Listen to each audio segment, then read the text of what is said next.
There is a kind of exhaustion that no amount of sleep can cure.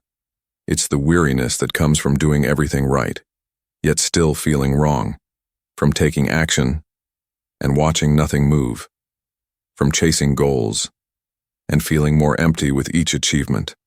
This is the agony of misaligned motion, and it is one of the most painful forms of inner dissonance a person can endure. You wake up early, you follow the plan, you hustle, push, and perform. And yet, something invisible resists you. Something won't let it flow. You begin to question your worth, your faith, your very ability to succeed. But what if the problem was never your effort? What if it was your energy behind the effort? Napoleon Hill taught that faith is the foundation of all miracles and all manifestation. He didn't just mean belief in a religious sense. He meant alignment, mental, emotional, and spiritual alignment with what you claim to want. When you act from fear, your results are anxious. When you act from doubt, your reality reflects confusion. When you act from desperation, the universe responds with delay. And this is the spiritual law many never learn. Action without faith is noise. But action with faith becomes a magnet. The world tells you to grind harder. But the soul whispers, check your source. What is fueling your movement? Is it conviction or compensation? Is it inspiration or insecurity? Until your actions are aligned with your inner truth, your results will feel like betrayal. No matter how noble the goal, if the why behind it is fractured, the journey will fracture you. That's why this message matters.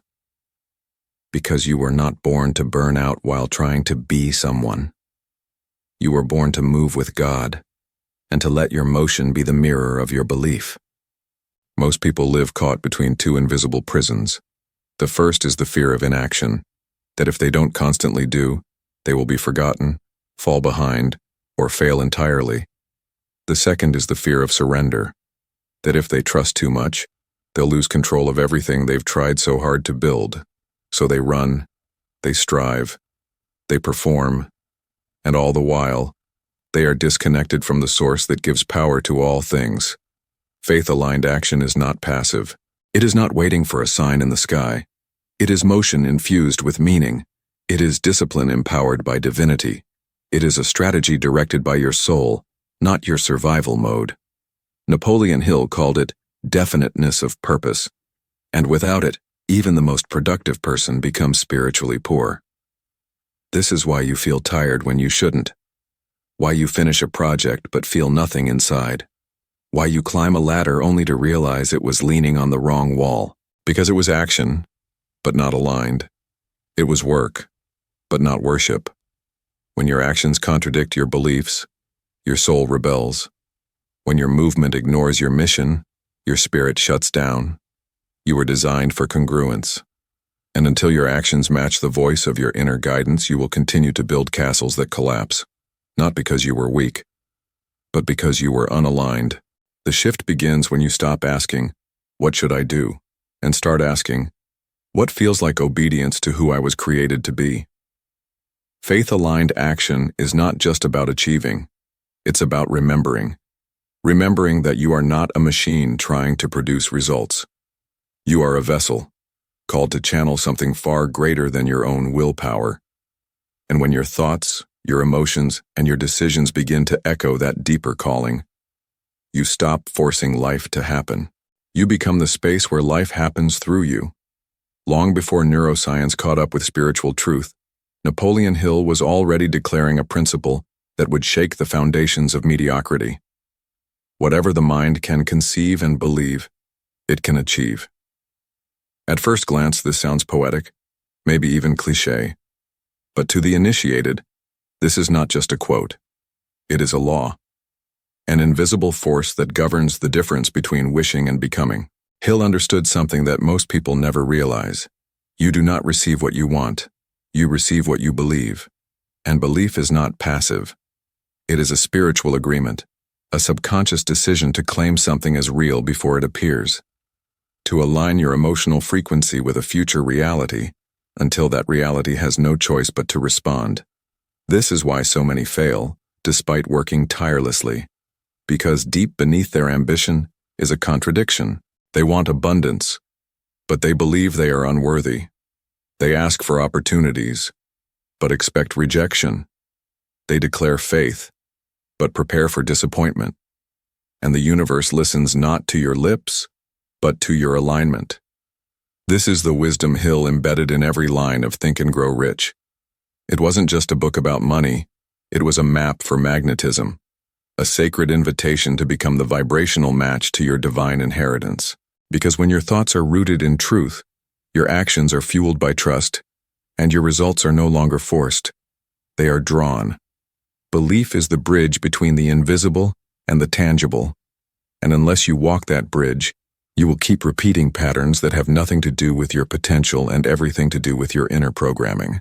This is the hard truth.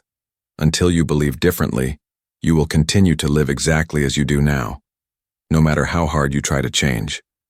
Napoleon Hill did not teach hustle. He taught harmony between thought, feeling, and action. Most people confuse effort with effectiveness. They believe that by simply doing more, they will have more.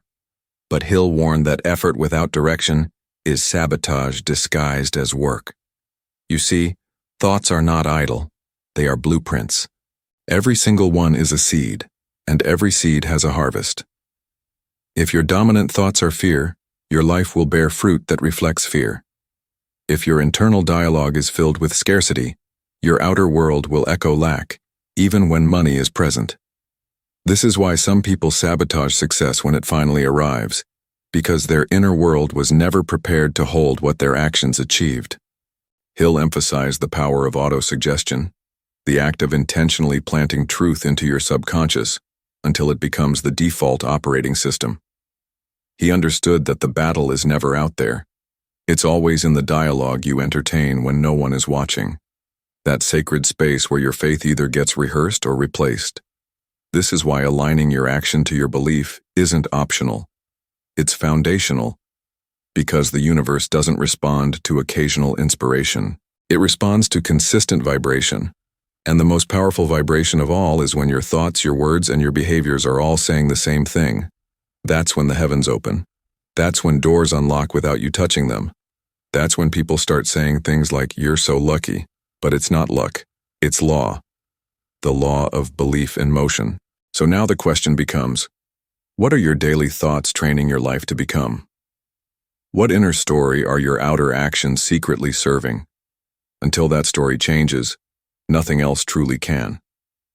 There is a kind of wealth that makes you poor, and there is a kind of poverty that wakes up your soul. The world teaches you how to chase. Napoleon Hill taught you how to align. This is the turning point few ever reach. You realize you've been moving fast, but not forward. Busy, but not fulfilled. Achieving, but not awakening. Because somewhere along the journey, you traded your inner truth for outer applause. You began performing instead of believing. You started building a version of success that impresses others but slowly erodes your own spirit. This is how people become millionaires and still feel empty. This is how influencers gain followers but lose their soul. This is how success becomes suffering in a suit. Hill's legacy was not about chasing money. It was about attracting alignment. He taught that wealth without purpose is counterfeit, and purpose without belief is powerless. You were never meant to manifest from panic.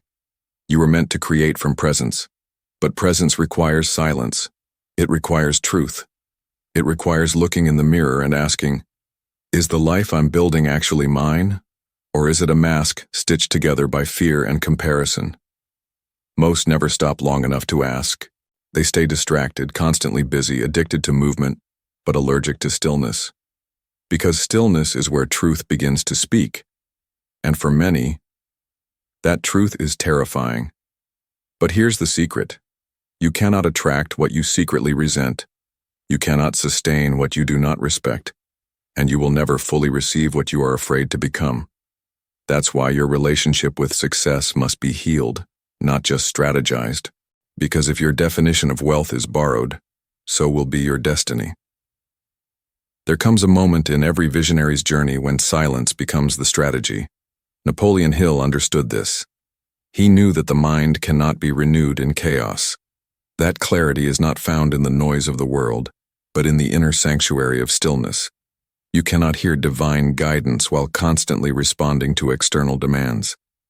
You cannot discern your true path while rushing to meet someone else's expectations. This is why Hill emphasized definiteness of purpose, because without it, you become a magnet for distraction. And distraction is the enemy of destiny. When you stop chasing what you were never meant to hold, you start attracting what was always meant for your hands. But that requires courage. Courage to walk away. Courage to go unseen. Courage to say no, not out of fear, but out of alignment. This is the silent power that most overlook. They want visibility, not vision. They want applause, not alignment. They want growth, but refuse pruning. They want miracles, but avoid the wilderness. But it's in the wilderness that the seeds of divine success are watered. It's when you step back that God steps in. It's when you stop forcing that flow begins. It's when you release control that your life becomes magnetic to grace. Because here's the hidden key. Silence isn't passive, it's powerful. The world calls it inactivity. Napoleon Hill called it recalibration. The Bible calls it be still and know. And your soul calls it home. If you want to manifest from abundance, you must first disconnect from addiction. Addiction to movement, addiction to proving, addiction to doing without being. This is your call to pause, not to quit, but to realign. Because the most powerful action is the one taken after inner alignment has been restored. Napoleon Hill said it plainly. Faith is the starting point of all accumulation of riches. But what he really meant goes deeper than most ever realize. Faith is not simply a belief in better days. It's the invisible force that rewires the mind to see opportunities where others see walls. It's not hoping something will work out. It's acting as if it already has. Faith-aligned action means moving not because of the evidence, but because of the conviction. It's walking into the unknown with full presence, because your inner knowing is louder than outer logic. Too many people wait for confirmation. They wait for a sign, for perfect timing, for someone's permission. But Hill taught that success belongs to those who decide, not those who doubt, not those who delay, but those who step with boldness, and not because they see the staircase, but because they trust the architect. The truth is, the bridge to your destiny is only built as you walk forward in faith. Every step plants another stone. Every act of belief creates more ground. And every day you move in alignment with what your soul knows, you tell the universe, I am ready to receive what has already been prepared. This is how divine timing is accelerated. Not by waiting, but by walking as if it is already yours. And when you live this way, something miraculous happens. Your desires stop chasing you, because they now recognize you. You've become a match to your own vision. You no longer repel what you ask for, because your energy now speaks the same language as your prayers. Faith-aligned action is not loud. It does not demand attention. It moves with precision, not pressure. It builds in secret what will one day be undeniable in public. This is what makes it so powerful. When you act from faith, your energy becomes magnetic. Your presence becomes more important than your performance. Your vibration speaks louder than your words. The greatest mistake people make is thinking they need to convince life to bless them. But life does not respond to begging. It responds to becoming. That's why Hill emphasized autosuggestion, not to hypnotize the world, but to rewire yourself into the frequency of your desired reality. When your thoughts, feelings, and actions operate as one, you no longer chase success. You embody it. And the universe recognizes embodiment.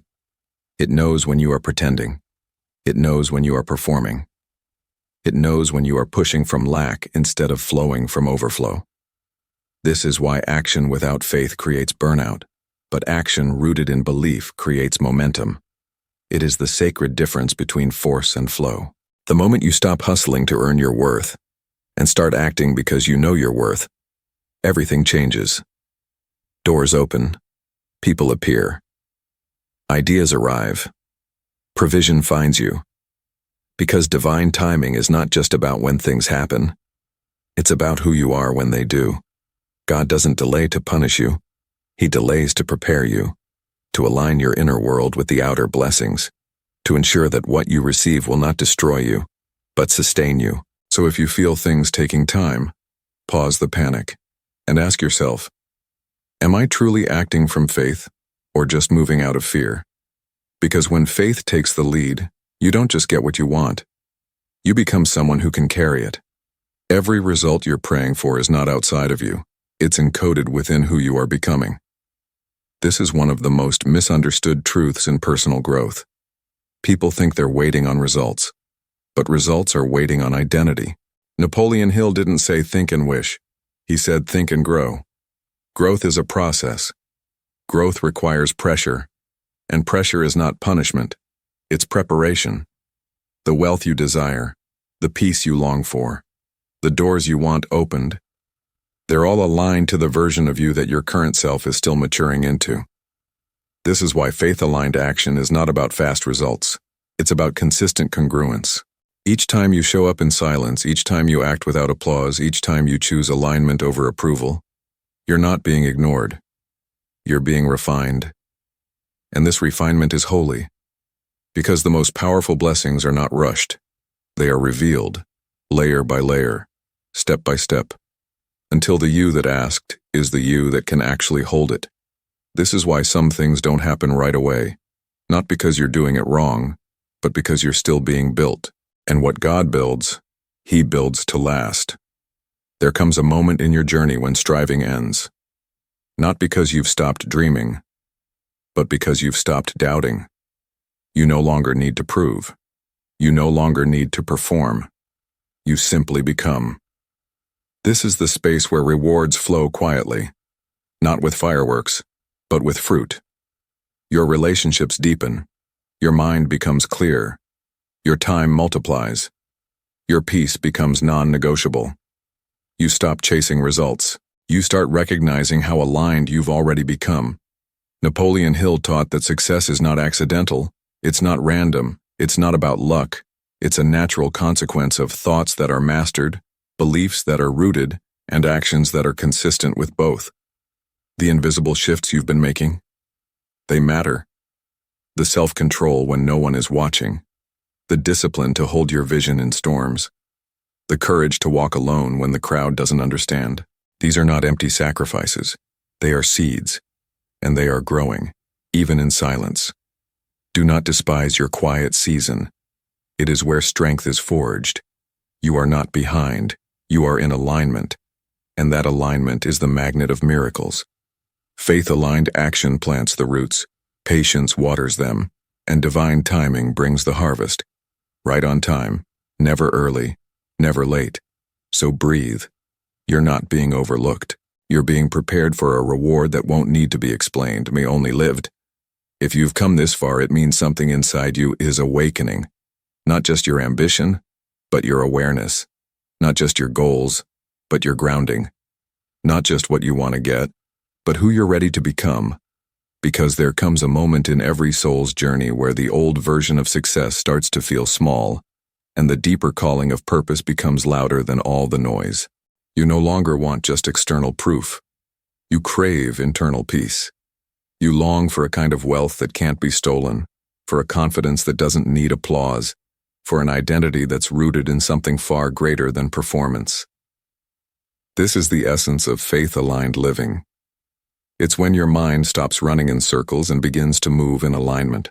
It's when your goals are no longer driven by lack, but by legacy. Napoleon Hill spoke of definiteness of purpose, not as a tactic but as a spiritual orientation. To know what you are here for, to stop scattering your energy trying to be everything to everyone and start focusing your energy on becoming what God designed you to be. And this moment, right now, is an invitation. Not just to change your thoughts, but to inhabit your vision. Not just to take action, but to trust the process. You are being called, not to be louder, but to be clearer. Not to do more, but to live deeper. not to push harder, but to believe stronger.